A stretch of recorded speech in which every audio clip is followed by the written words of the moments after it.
এবং আমি তখন সাংবাদিক শফিক রেহমানের সাথে টেলিফোনে কথা বলছিলাম। শফিক রেহমান জানতে চাচ্ছিলেন যে তুমি কি লাইভ দেখতে পাচ্ছ? আমি বলছিলাম ইয়েস, আমি দেখতে পাচ্ছি, এবং তিনি বলছিলেন যে তোমার কি ধারণা? আমি সরাসরি বলেছি যে আমার 24 বছরের লাইভ বুলেট কিংবা ফাঁকা বুলেটের আওয়াজ আমি স্পষ্ট বুঝতে পারি। এখানে live bullet, lethal bullet fire করা হচ্ছে, অস্ত্রগুলো লেথাল অস্ত্র। বেসিক্যালি একটি ভয়েস রেস করেছিল।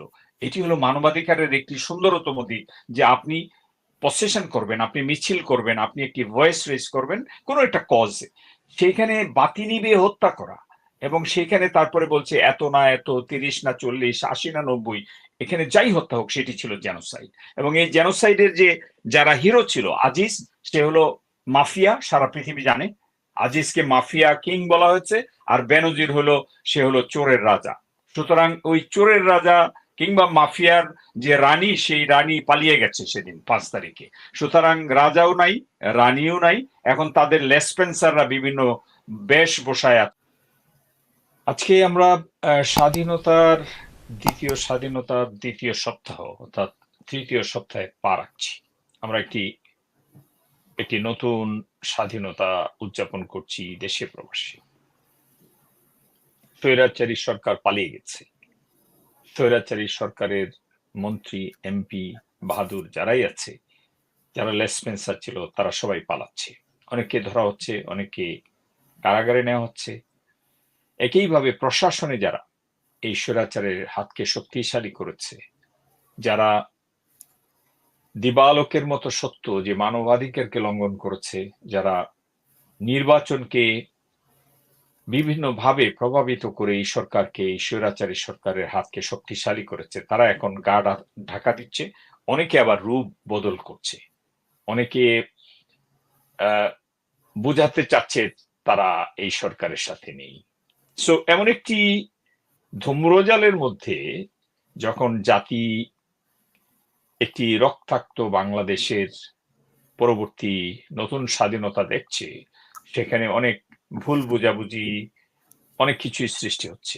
সো এমন একটি পর্যায়ে এসে 2013 যে শাপলা চত্বরে বাতি নিবে হত্যাযজ্ঞ চালিয়েছিল, যেখানে বেনজির, জেনারেল আজিজ তখন ডিজি বিডিআর, বেনজির তখন অপারেশন অফিসার র্যাবের, তারা একটি সুপরিকল্পিতভাবে এবং ধারণা করা হয় যে এখানে অপারেট করছিল।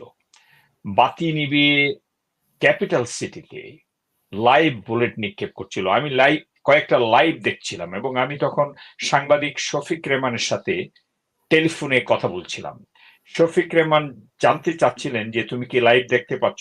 আমি বলছিলাম ইয়েস, আমি দেখতে পাচ্ছি, এবং তিনি বলছিলেন যে তোমার কি ধারণা?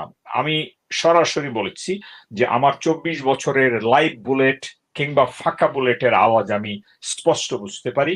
এখানে live bullet, lethal bullet fire করা হচ্ছে, অস্ত্রগুলো লেথাল অস্ত্র, এসএমজি, রাইফেল, এমনকি পিস্তল তারা অপারেট করছিল।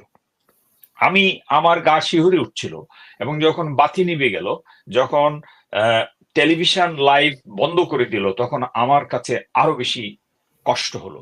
পরের দিন আমি বিবিসির সামনে প্রায় 100 গাড়ি নিয়ে ব্রিটিশ বাংলাদেশিদেরকে নিয়ে আমি বিবিসির সামনে আমি দাঁড়িয়েছিলাম, এবং সেগুলো সারা পৃথিবীর মানুষ দেখেছে। যে আমরা বলেছিলাম, আমাদের ধারণা ছিল যে হয়তো বা হাজার হাজার লোককে হত্যা করা হয়েছে।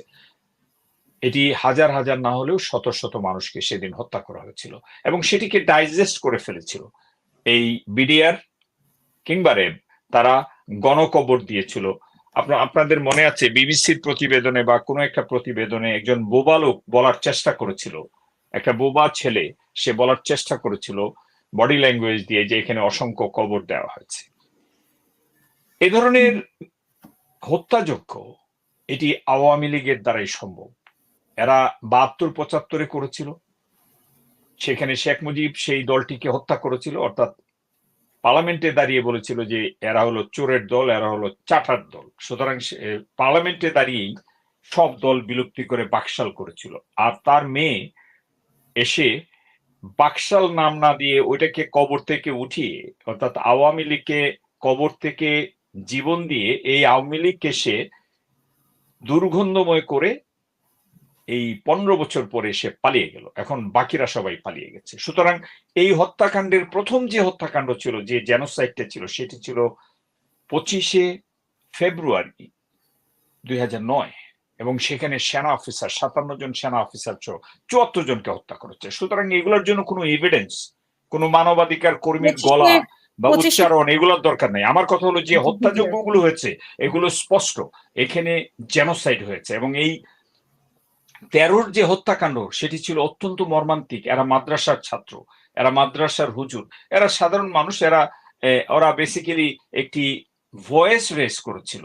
এটি হলো মানবাধিকারের একটি সুন্দরতম দিক, যে আপনি পসেশন করবেন, আপনি মিছিল করবেন, আপনি একটি ভয়েস রেজ করবেন কোনো একটা কজে, সেইখানে বাতি নিবে হত্যা করা, এবং সেখানে তারপরে বলছে এত না এত, 30 না 40, 80 না 90, এখানে যাই হত্যা হোক সেটি ছিল জেনোসাইড। এবং এই জেনোসাইডের যে যারা হিরো ছিল, আজিজ সে হলো মাফিয়া, সারা পৃথিবী জানে আজিজকে মাফিয়া কিং বলা হয়েছে, আর বেনজির হলো সে হলো চোরের রাজা। সুতরাং ওই চোরের রাজা কিংবা মাফিয়ার যে রানী, সেই রানী পালিয়ে গেছে সেদিন 5 তারিখে। সুতরাং রাজাও নাই, রানীও নাই, এখন তাদের লেসপেন্সাররা বিভিন্ন বেশ বসায় আছে বিভিন্ন ভাবে বাংলাদেশে। তো আমি বাংলাদেশে আসতেছি কারণ এতদিন তো কষ্ট পেয়েছি, আমাকে গেলে জেলে ঢুকাই দিত, তাদের শক্তি ছিল। এখন আমি একটু আসবো, এসে একটু আনন্দ করতে চাই এবং একটু রং বেরঙের পোশাক পরে আমি রাজধানীতে ঘুরতে চাই। তো এই যে দুঃখজনক এপিসোড গুলো, এই এপিসোড গুলো সরাসরি আল্লাপাক, সরাসরি আল্লাপাক, আমার কাছে এখনো বিশ্বাস হয় না যে এই মহিলা যে বেসিক্যালি কিলার, যে একজন স্বৈরাচারিণী, যে একজন ফেসিবাদী, যাকে আমি এই হাউস অফ লর্ডসে দাঁড়িয়ে আমি বলেছি শি ওয়াজ এ সাইকোপ্যাথ। এই সাইকোপ্যাথ কি করে মেনে নিল? সেদিন যদি মেনে না নিত তাহলে হাজার হাজার না লক্ষ লক্ষ লোক মারা যেত। কারণ এটি ছিল একটি যুদ্ধক্ষেত্রের মতো। এই ফিনিক্স পাখিরা, এই আবাবিল পাখিরা তাদের জীবন দিতে তারা দ্বিধা করে নাই। সুতরাং এখন শত শত, বিবিসি বলছে 650, আমার ধারণা হাজারেরও বেশি, আর হয়তো 2000-এরও বেশি পঙ্গু হয়ে গেছে, চোখ হারিয়েছে। এরা হাজার হাজার মেরে ফেলতো। তো যাই হোক, আল্লাহ পাকের অশেষ রহমতে এই ফেসিবাদী হাসিনা 5 তারিখে পালিয়ে যেয়ে আরো রক্ত থেকে, আরো রক্ত গঙ্গা থেকে বাংলাদেশকে রক্ষা করেছে। তো আমি আমার কাছে মনে হচ্ছে যে আজকে সময় এসেছে এগুলোর বিচার করার, প্রত্যেকটা হত্যাকাণ্ডের বিচার হবে। কারণ একটাই প্রক্রিয়া গণতান্ত্রিক প্রক্রিয়াতে, সভ্য জগতে, সেটি হলো বিচার।